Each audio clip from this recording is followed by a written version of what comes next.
welcome back. It's been a while. What would you like to drink? Sure thing. Let's see. Of course. Looks like Pepper's taken quite kindly to you.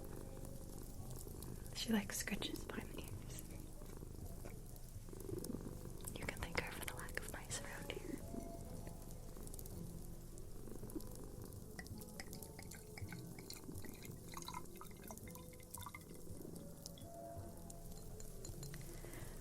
Would you like me to take your coat? Of course.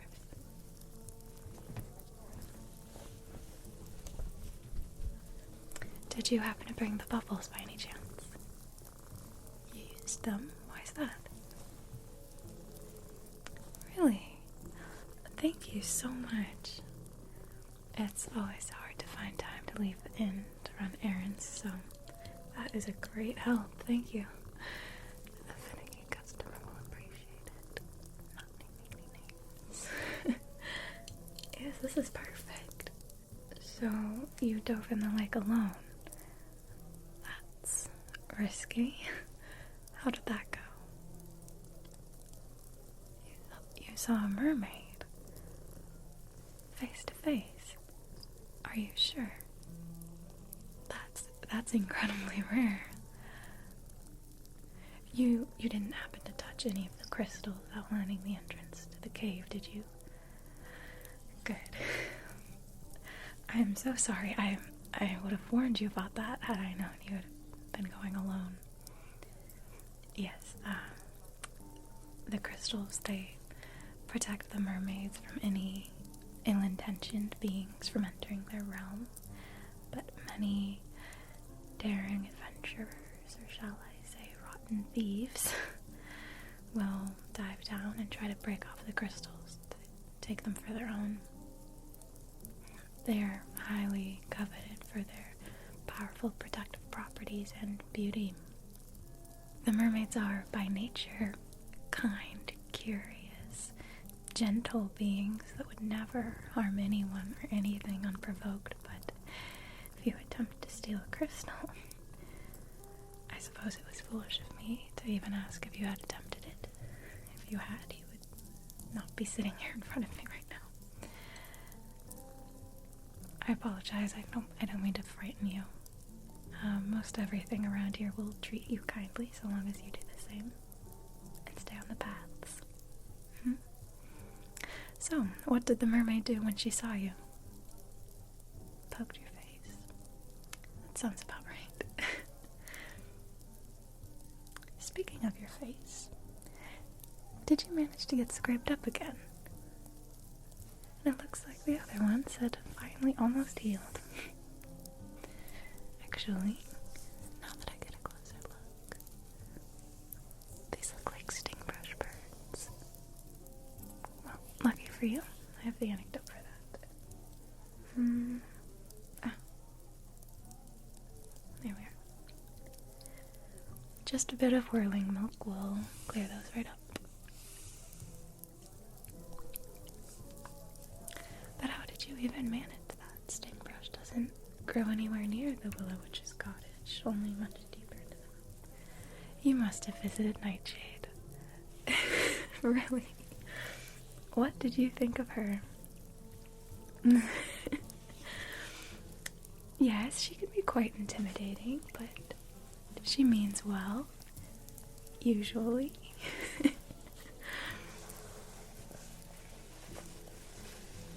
How do I know her?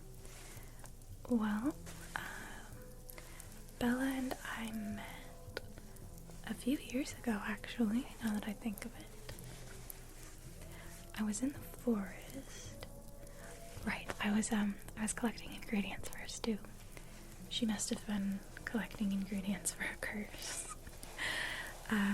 We accidentally crossed paths, and when she spotted me, she pointed her knife at my throat and threatened to slice me to smithereens, I believe it was. I laughed at her.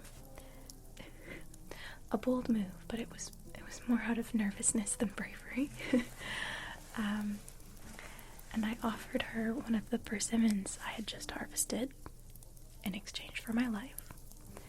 She said it depends how tasty the persimmon is. So I threw it to her, and lucky for my existence on this mortal plane, it was flawlessly ripe. What's that look? Is that not how you make friends? Yes, I suppose it is a bit harsh, but she has certainly mellowed out over the years. I doubt that these days she would threaten a complete stranger in such a way. I wonder if I've had a positive influence of sorts on her. Perhaps I'm giving myself too much credit. I still sometimes threaten to slice her to smithereens when she's making fun of me.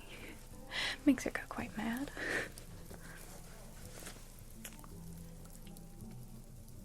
Really?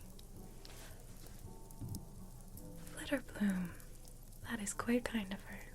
And thank you so much for delivering it. Flitterbloom, it's a potion of joy, optimism, laughter is most often a side effect.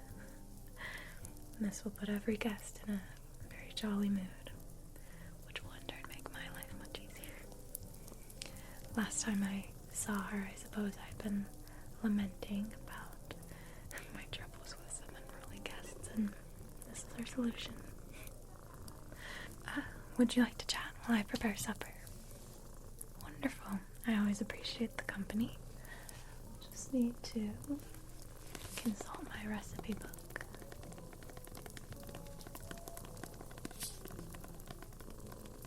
Or rather, not my recipe book, my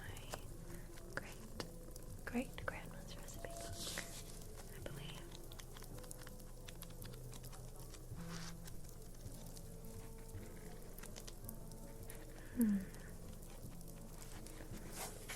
Let's see here.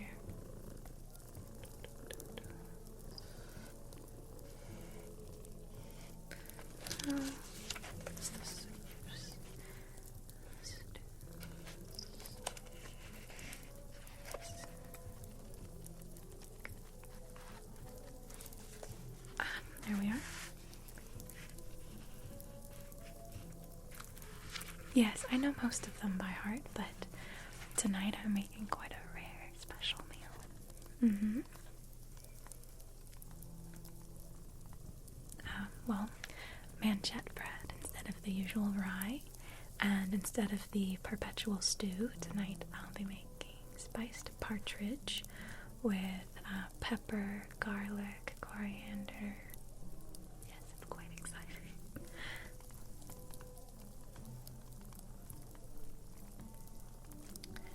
Because a few of the Queen's Guard are staying here tonight.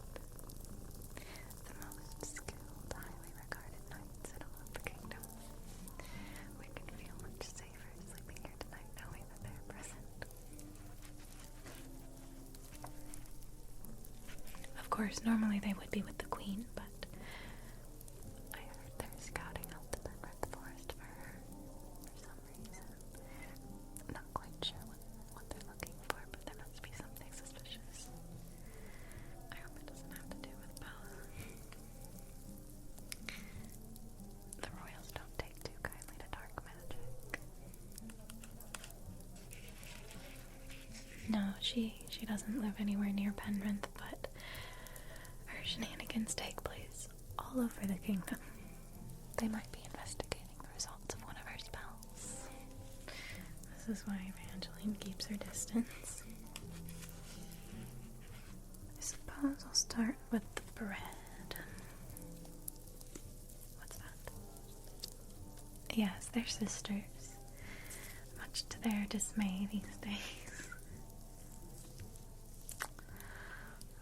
Well, how shall I put it?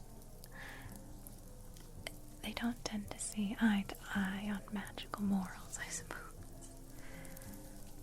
Although they grew up together, they each had very unique experiences that understandably actually took them in quite different directions. They each dabble in both, but Eva has always preferred light magic, while Bella, she gravitates to the dark. Not to be confused with good and evil, of course, just light and dark. Each necessary in order for the other to exist, but conflict often arises, especially when one begins to overpower the other. The two of them were quite close growing up, inseparable actually. They only ever had each other, but they could not be more different. Well, Eva is a sweet, gentle, trusting soul, while Bella tends to have a more domineering attitude and a strong, stubborn streak. Don't tell her I said that.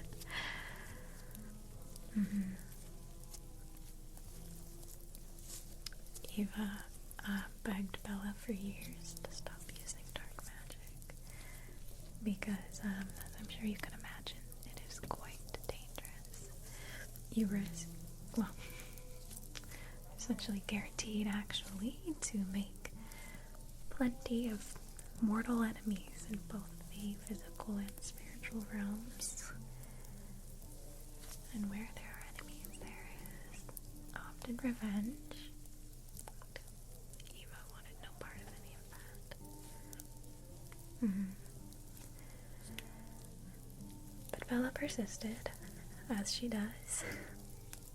The final straw came. Well, it's a bit of a dark story. Are you sure you'd like to know? Alright. Well, a fellow that Bella had cursed, very deservingly, you might add. He came to their home when neither of them were present, but sleeping inside was the dragon that Eva had raised since childhood. And I'm sure you know that the bond between a dragon and master is one of the deepest, most devoted connections that can exist. And this was long before Eva or Bella were skilled enough witches to fully protect their home from intruders. So this fellow, he poisoned Eva's dragon fatally, thinking that she belonged to Bella. Eva was understandably completely heartbroken and disappeared without saying a word to Bella. She was gone for what felt to me like a very long time. She of course eventually returned, but their relationship has never quite recovered.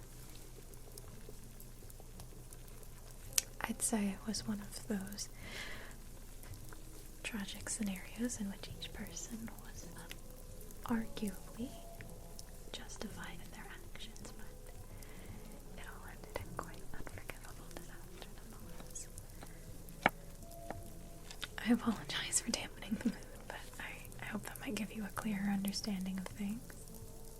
Let's move on to lighter subjects, why don't we? What's next? Oh. I'll need to chop up all these vegetables. Harvested these from the garden just this morning. They're looking beautiful. I think that Melchberry fertilizer actually worked. Melchberry fertilizer. It was given to me as a gift by a customer in exchange for an extra helping of potatoes, I believe it was. She told me they would cause the vegetables to grow at twice the speed and have double the taste. Quite a lofty promise, but I thought it couldn't hurt to give it a go. To be honest, these do look quite a lot better than usual. Have you had a chance to take a stroll through the garden yet? Gorgeous, isn't it? But you do have to watch out for the little pixies that sleep in the flowers out there. Very mischievous. If you have anything shiny or in any way intriguing on your person or even in your pockets, they'll snatch it off of you without you even noticing.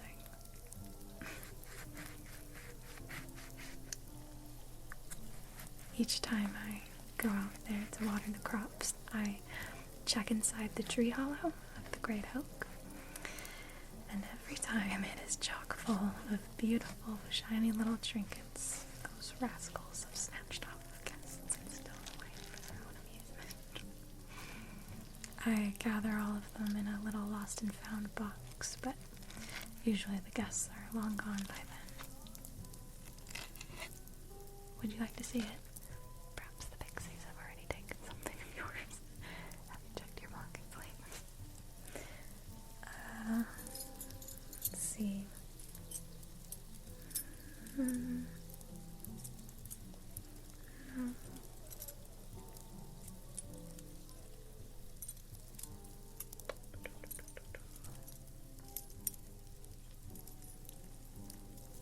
I believe it's one of the bronze ones. It's too small. It's not too big. Can you tell this is the key for the room for the ogres? If it's any smaller, they'll lose it.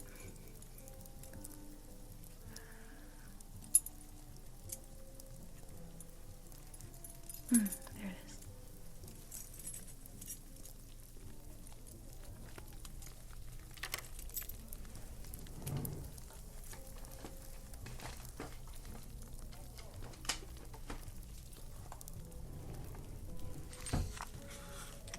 Here it is. They seem to have an affinity for gold, don't they? I think they have excellent taste. It's a pity they were stolen, but it's all quite beautiful. Oh dear. This is sad. Looks like they snatched the silverware set off of a poor little elf. He's out there eating with his own hands.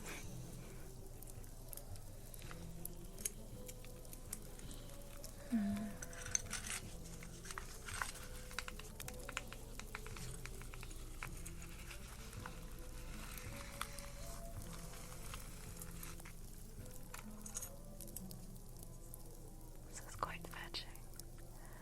Must have been worn by royalty. That is certainly a real pearl. Gorgeous. This would have to be my favorite. It's an emerald turtle brooch encrusted with diamonds and gold. Precious.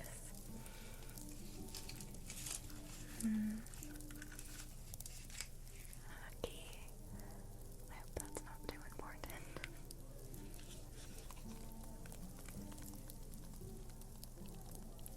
Some lovely engravings.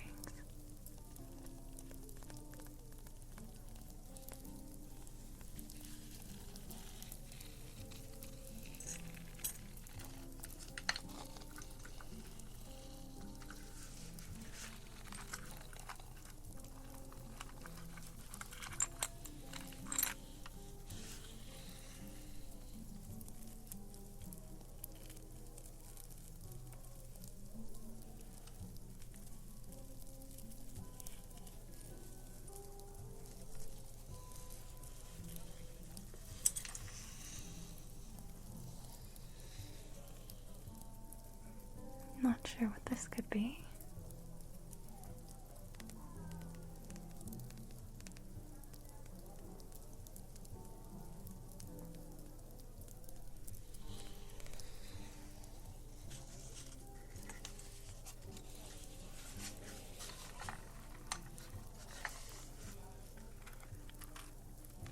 That's quite curious.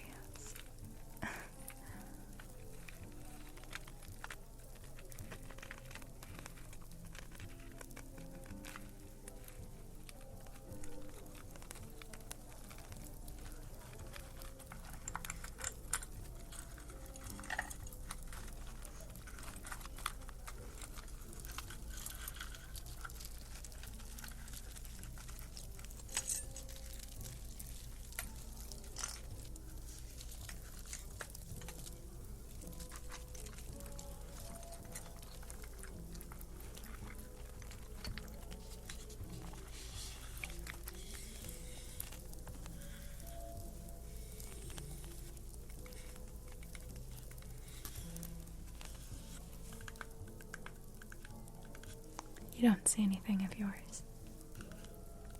That's good, I suppose. Let's hope it stays that way.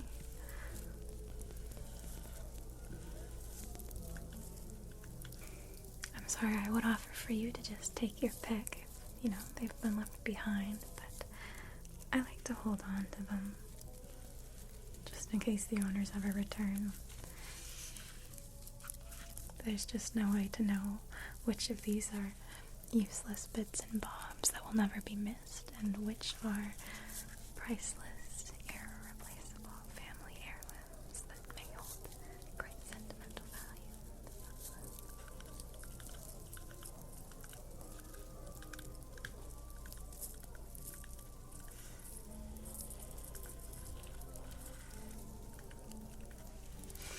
Right, now I need the key to the spice drawer. I seem to have misplaced my key ring. Ah, yes.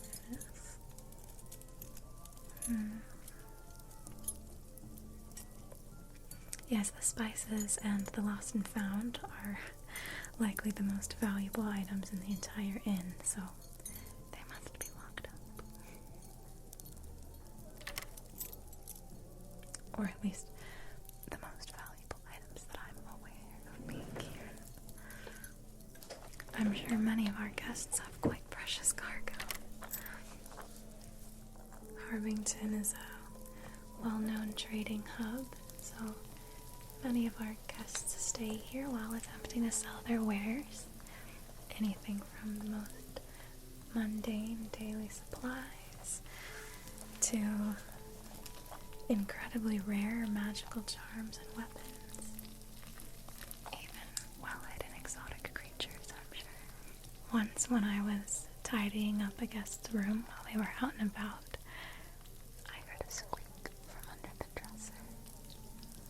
I peeked underneath and saw a bright pair of glistening blue eyes staring back at me. Whatever was under there was none of my business, so I investigated no further, but I was certain I heard its little stomach grumbling, so I snuck a few scraps from the kitchen and slipped them under the dresser.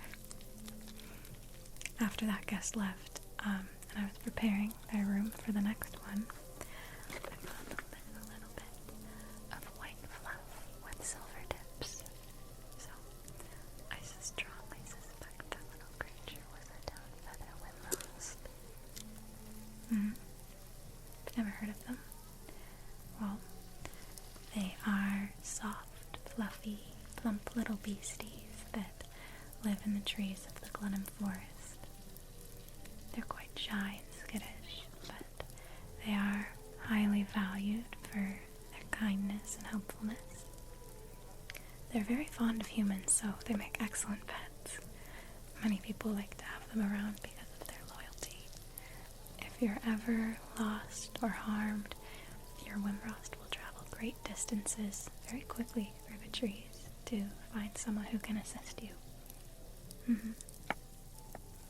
So if a Wimrost ever appears at your feet and is tugging on your coat, probably trying to get you to follow it to lead you to its master that is hurt or trapped somewhere.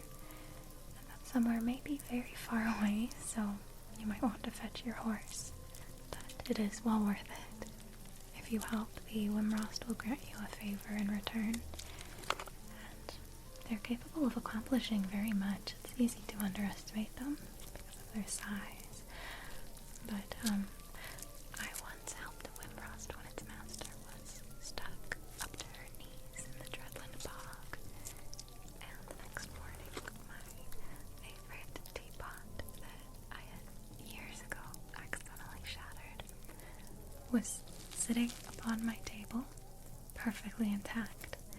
It had a few barely noticeable cracks, but every single last shard had been painstakingly put back together. Wimrosts have quite nimble little fingers.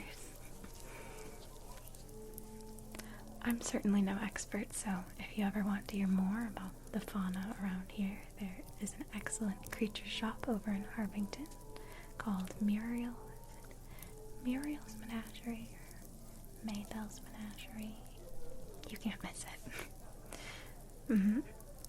There are many charming little shops over there, so I highly recommend exploring the town if you haven't had the chance yet. Oh, and up at Falkirk Farms, you can purchase seeds for some plant varieties you may not have back at home. They also grow many herbs and blossoms with strong healing properties that you may be interested in, since you're always managing to get yourself hurt.